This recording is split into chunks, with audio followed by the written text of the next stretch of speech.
está bien? ¿Está bien? Oye,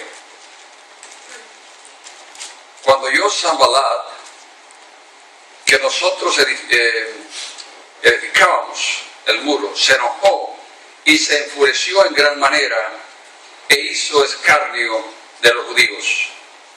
Y habló delante de sus hermanos y del ejército de Samaria y dijo: ¿qué hacen estos débiles judíos? ¿Se les permitirá volver a ofrecer sus sacrificios? ¿Acabarán en un día? ¿Resucitarán de los montones del polvo las piedras que fueron quemadas? Y estaba junto a él Tobías amonita, el cual dijo: lo que ellos edifican del muro, si subiere una zorra, lo derribará.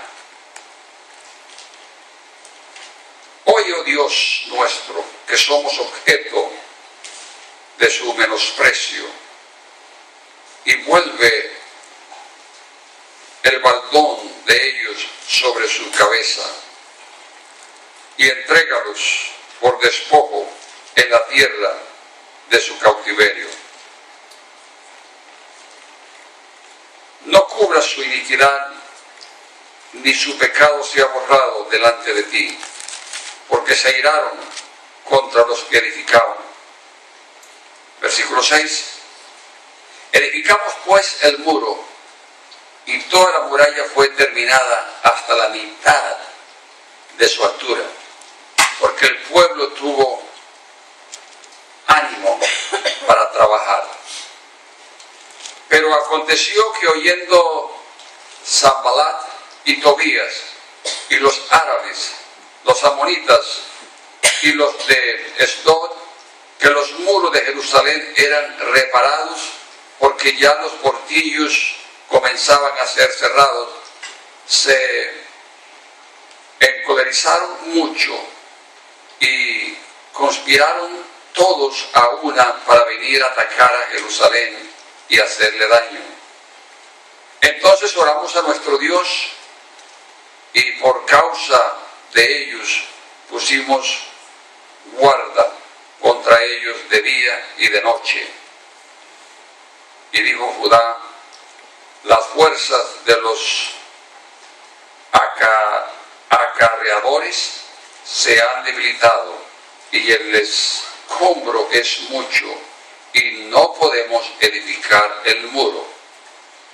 Y nuestros enemigos dijeron: no sepan ni ven hasta que entremos en medio de ellos y los matemos y hagamos cesar la obra.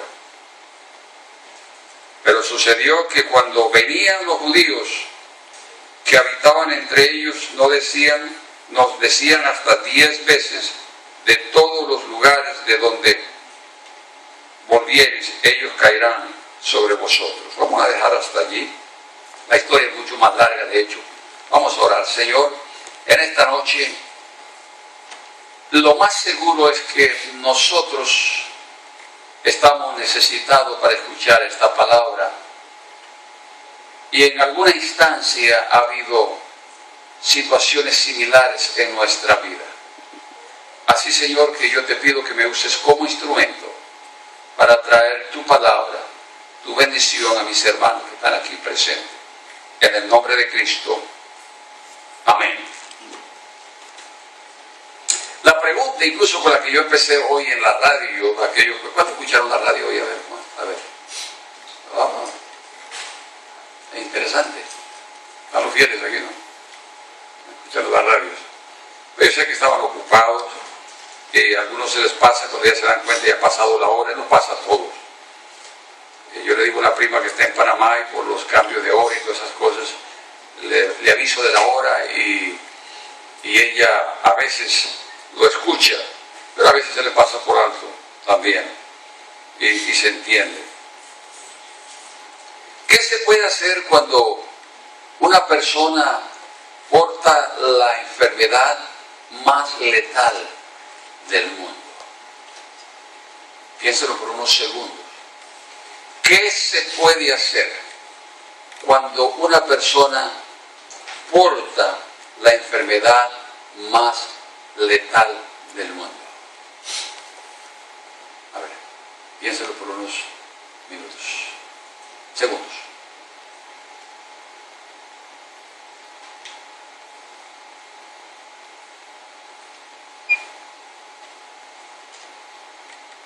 Quizás usted está pensando en SIDA en estos momentos, porque es a lo que más le tenemos miedo. O quizás está pensando en cáncer, polio, esclerosis y, como dije, SIDA. Y la respuesta no es esa. Ninguna de esas es la enfermedad más letal del mundo. La enfermedad quizás más peligrosa del mundo es el desánimo.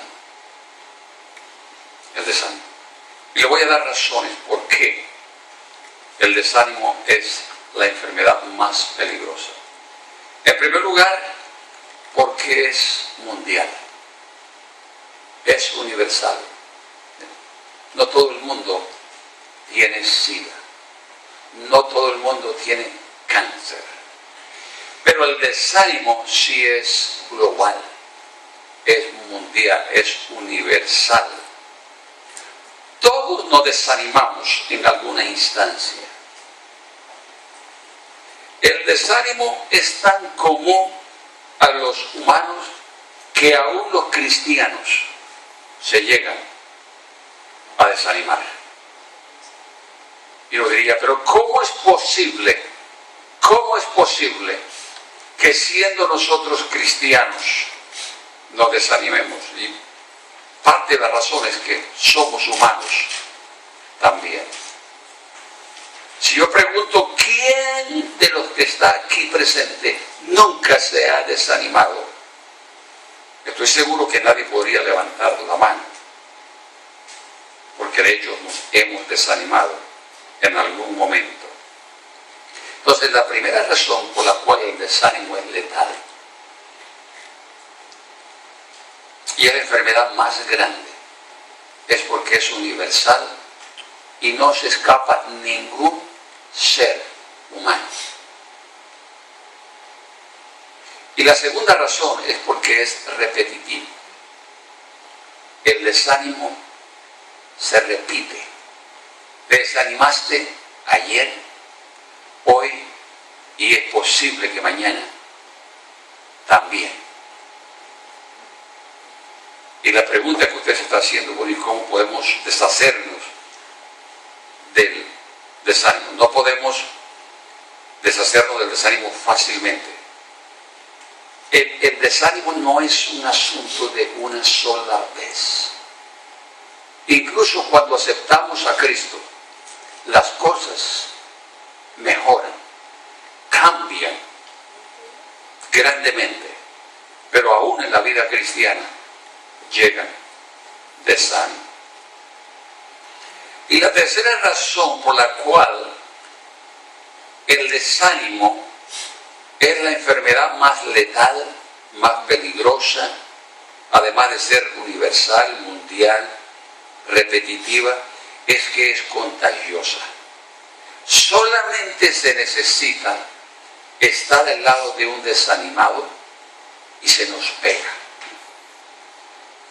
Solamente basta que en una reunión haya uno desanimado para que el 50% empiece a sentir esa sensación de desánimo, si no es que es todo el 100%.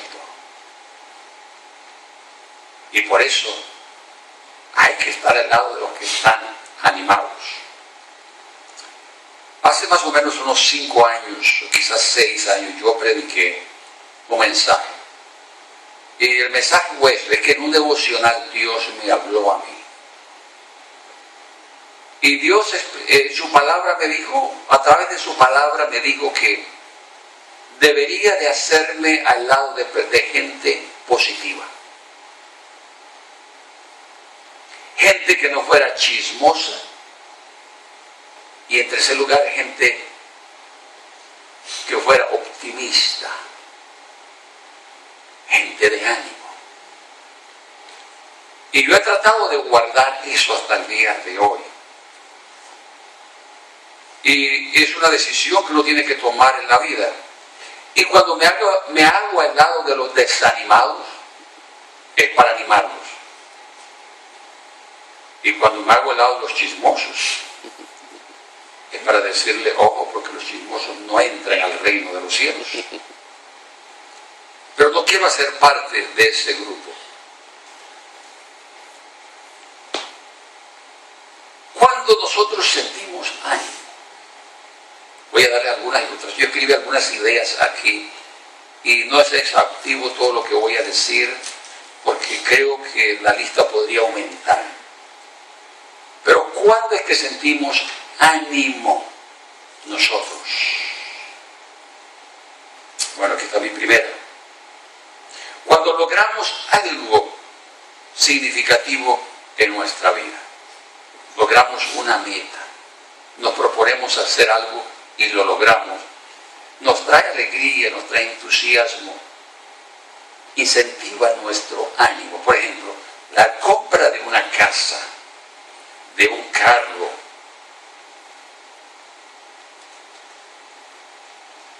cosas que conseguimos, el matrimonio, noviazgo, todas estas cosas usualmente como que nos levantan los ánimos, traen cierta felicidad y como que nos dan un nuevo impulso, especialmente cuando lo vemos que la consecución de estas cosas son el resultado de la bendición de Dios. Decimos, Dios como que está a nuestro lado, sigamos adelante, ¿cierto? En segundo lugar, cuando físicamente estamos bien, cuando físicamente nos encontramos bien, como que, y cuando digo físicamente me refiero a la salud, tenemos mejor energías en el cuerpo, parece que tenemos ánimo hasta para predicar, para cantar,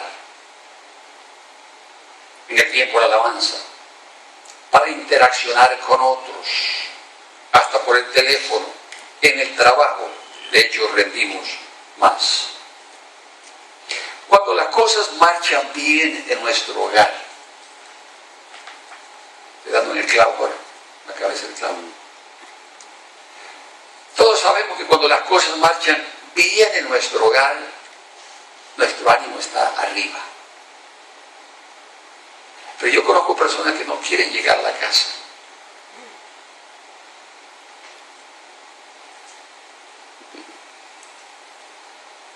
El termómetro del ánimo se baja.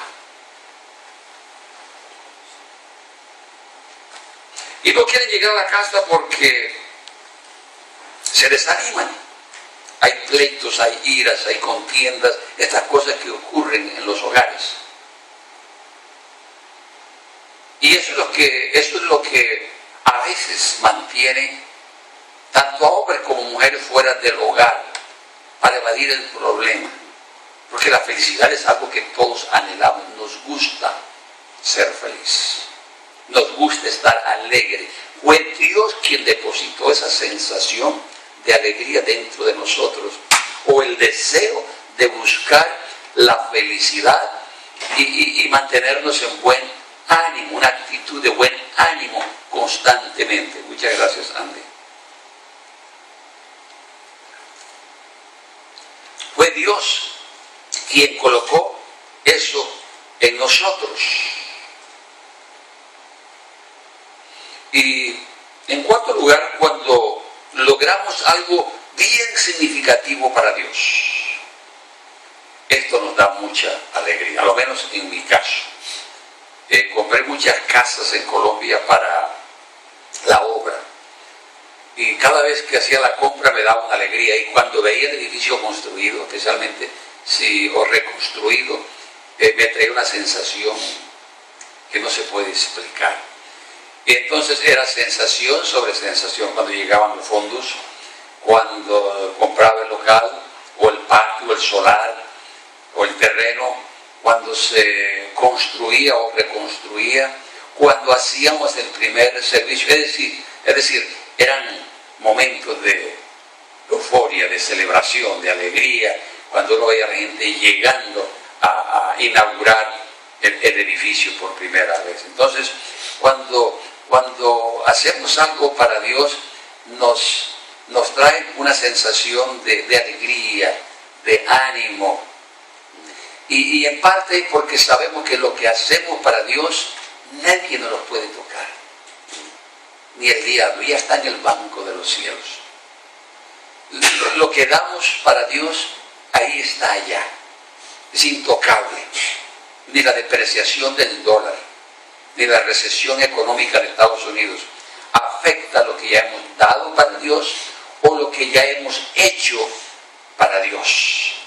Y en verdad es lo único que va a perseverar por la eternidad, a perdurar por la eternidad. Lo que damos y lo que hacemos para Dios. Entonces, por eso dice la Biblia que Dios bendice al dador alegre. Y debe ser siempre la actitud que vemos, nunca dé regañadientes, porque no recibe la bendición.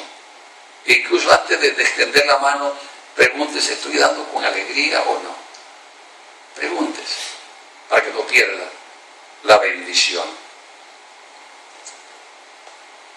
Cuando sentimos, hablando de cuando sentimos ánimo, leamos el versículo 6.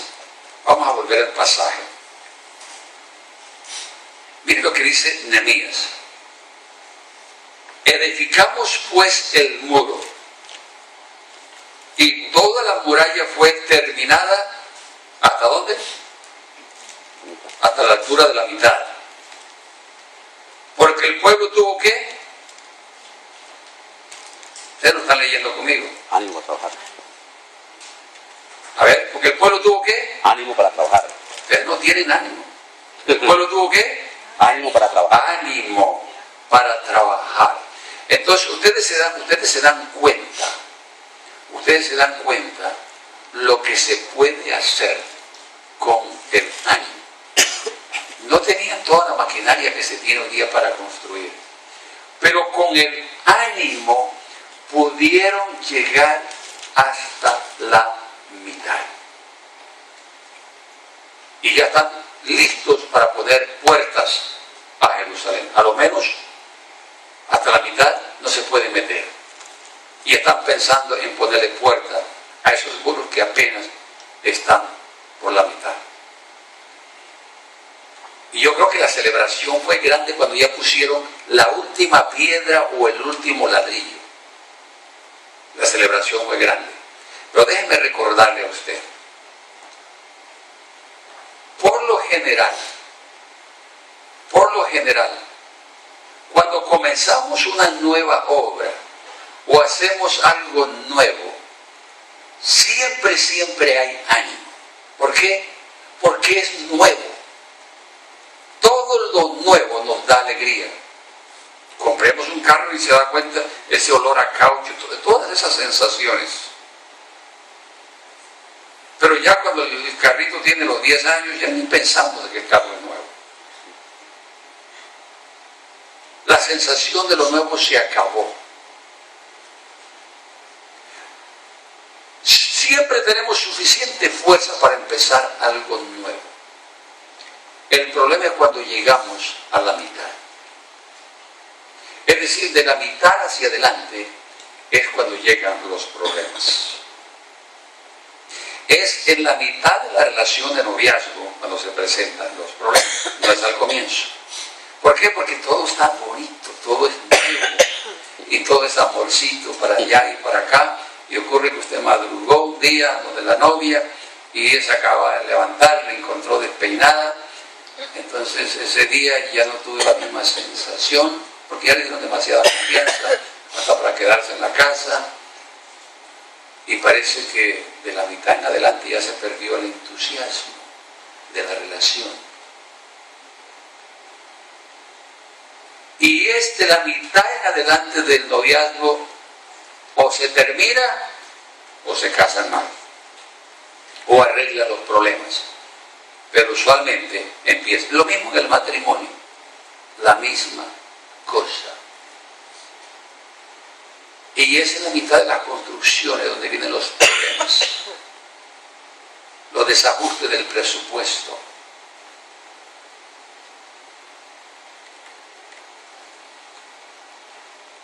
Podemos seguir leyendo, si usted sigue leyendo conmigo aquí.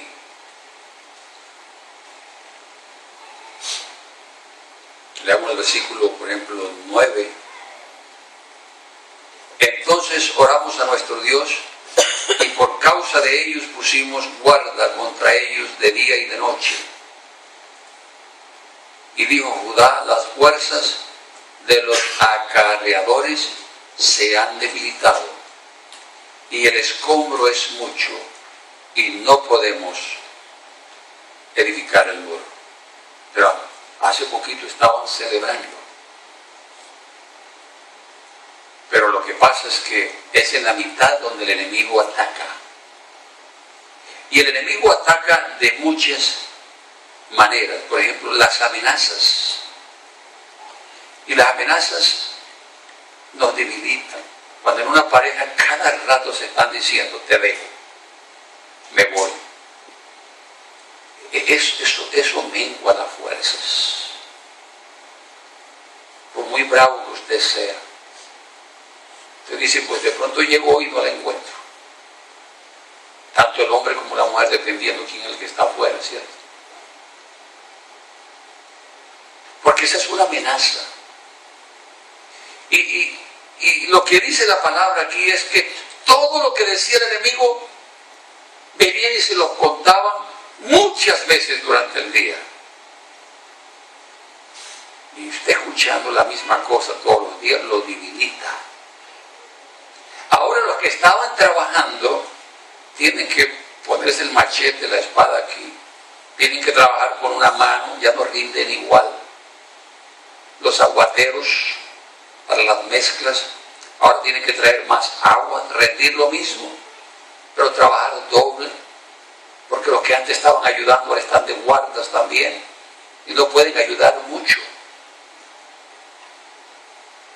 Y además las palabras son